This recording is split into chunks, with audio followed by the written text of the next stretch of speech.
Everyone, അസ്സലാമു അലൈക്കും. നമുക്ക് നല്ലൊരു ഉണ്ണി മധുരം തയ്യാറാക്കിയാലോ? വളരെ പെട്ടെന്ന്, അധികം ചേരുവകളൊന്നുമില്ല, 2-3 ചേരുവകൾ വെച്ചിട്ടാണ് ഞാൻ ചെയ്തെടുത്തിട്ടുള്ളത്. ഞാൻ തമ്മിൽ ചോദിച്ച പോലെ ഒരു മുട്ട, അതിന് ഫുള്ളായിട്ട് വേണ്ട. അപ്പോൾ എന്താണെന്ന് നമുക്ക് കണ്ടു നോക്കാം. സ്കൂൾ വിട്ട് വരുന്ന കുട്ടികൾക്കൊക്കെ ഇത് തയ്യാറാക്കി കൊടുത്താൽ തീർച്ചയായും ഇഷ്ടപ്പെടും. അപ്പോൾ വീഡിയോ എന്താണെന്ന് നമുക്ക് കണ്ടു നോക്കാം.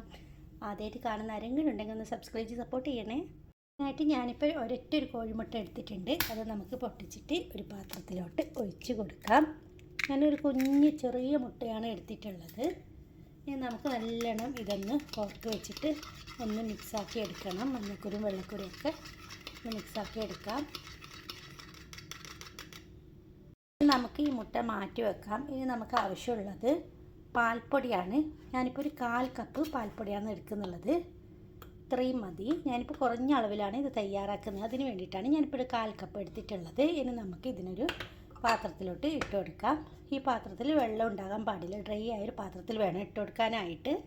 ഇനി നമുക്ക് ഇതിലോട്ട് ഒരു 1/4 ടീസ്പൂൺ, ചെറിയ സ്പൂണിൽ ബേക്കിംഗ് പൗഡർ, ബേക്കിംഗ് സോഡയല്ല ബേക്കിംഗ് പൗഡറാണ് ഇട്ടെടുത്തിട്ടുള്ളത്. ഒന്ന് മിക്സാക്കി കൊടുക്കാം. അതേ സ്പൂണിൽ തന്നെ നെയ്യ് എടുത്തിട്ടുണ്ട്. അത്രയും മതി. കുറഞ്ഞ അളവിലാണ് ഞാനിപ്പോൾ എടുത്തിട്ടുള്ളത്. വീണ്ടും ഒന്ന് മിക്സാക്കി കൊടുത്തതിന് ശേഷം നമുക്ക് നേരത്തെ അടിച്ച് വെച്ചിട്ടുള്ള മുട്ടയുണ്ടല്ലോ, അത് കുറേശ്ശെ ആയിട്ട് ഒഴിച്ച് കൊടുത്തിട്ട് നമുക്കൊരു ഡോ പോലെ ആക്കിയെടുക്കാം. ഫുള്ളായിട്ട് ഒഴിച്ച് കൊടുക്കണം എന്നില്ല, ചിലപ്പോൾ അത് ലൂസാവാൻ സാധ്യതയുണ്ട്. അപ്പോൾ നോക്കിയിട്ട് വേണം ഒന്ന് ഒഴിച്ച് കൊടുക്കാനായിട്ട്. നമുക്കൊരു ഡോ പോലെ ആയി കിട്ടണം. അതിന് വേണ്ടിയിട്ടാണ് ഞാൻ പറഞ്ഞത്. ഒഴിച്ച് കൊടുക്കുമ്പോൾ ശ്രദ്ധിച്ചിട്ട് ഒഴിച്ചെടുത്താൽ മതി. ഇനി നമുക്ക് കൈ വെച്ചിട്ട് നല്ലവണ്ണം ഒന്ന് മിക്സാക്കി കൊടുക്കാം. മിക്സാക്കി എടുത്തിട്ടുണ്ട്. ഇനി നമുക്ക് 2 മിനിറ്റ് അങ്ങനെ തന്നെ വെച്ച് കൊടുക്കണം. ബാക്കി എനിക്ക് ഇത്രയും മുട്ടയുണ്ട്, അതിനാവശ്യമില്ല നമുക്ക് ആ മുട്ടയുടെ. ഇത് 2 മിനിറ്റ് അങ്ങനെ വെച്ച് കൊടുക്കാം. 1/2 കപ്പ് പാൽപ്പൊടി എടുക്കുന്നുണ്ടെങ്കിൽ ആ മുട്ട ഫുള്ളായിട്ട് വേണ്ടി വരും. ഞാനിപ്പോൾ 1/4 കപ്പ് പൊടി എടുത്തതിൻ്റെ പേരിലാണ് ആ മുട്ട ബാക്കി വന്നത്. ഇപ്പോൾ ഇത് നല്ല ഉറച്ച് വന്നിട്ടുണ്ട്. ഇനി നമുക്ക് ഇതിനെ ഒരു കുഞ്ഞ് ബോളായിട്ട് മാറ്റാം. ചെറിയ ബോൾ, ഞാനിപ്പോൾ അങ്ങനെയാണ് ചെയ്യുന്നുള്ളത്. ഇതേപോലെ ചെറുതാക്കി മാറ്റാം. എന്നിട്ട് നമുക്കൊരു പാത്രത്തിലോട്ട് ഇതിനെ വെച്ച് കൊടുക്കാം. ഈ പാത്രത്തിലോട്ട് ഒട്ടിപ്പിടിക്കുന്നുണ്ടെങ്കിൽ കുറച്ച് നെയ്യ് തടവി കൊടുത്താൽ മതി. അപ്പോൾ നമുക്ക് ഒട്ടാതെ അങ്ങനെ തന്നെ ഇരിക്കും. നിങ്ങൾ ആദ്യമായിട്ടാണോ കാണുന്നുണ്ടെങ്കിൽ റെസിപ്പി ഇഷ്ടമായാലും ഒന്ന് സബ്സ്ക്രൈബ് ചെയ്യണേ. അങ്ങനെ ഞാൻ കുഞ്ഞു ബോൾസാക്കി മാറ്റിയിട്ടുണ്ട്. ഇനി നമുക്ക് ആവശ്യമുള്ളത് സോസ് പാൻ എടുക്കുക. അതിലോട്ട് 1/2 കപ്പ് നല്ല കട്ടിയുള്ള പാലെടുക്കുക. അതിലോട്ട് നമുക്ക് പഞ്ചസാര ചേർത്ത് കൊടുക്കാം. അതൊക്കെ നിങ്ങളുടെ ഇഷ്ടത്തിനനുസരിച്ച് ചേർക്കാം. ഞാനിപ്പോൾ 2 ടേബിൾ സ്പൂണാണ് ചേർക്കുന്നുള്ളത്. അത് ചേർത്തിട്ട് നല്ലോണം ഒന്ന് മിക്സാക്കി കൊടുക്കണം. നമുക്ക് ഇതിനൊന്ന് തിളപ്പിച്ചെടുക്കണം.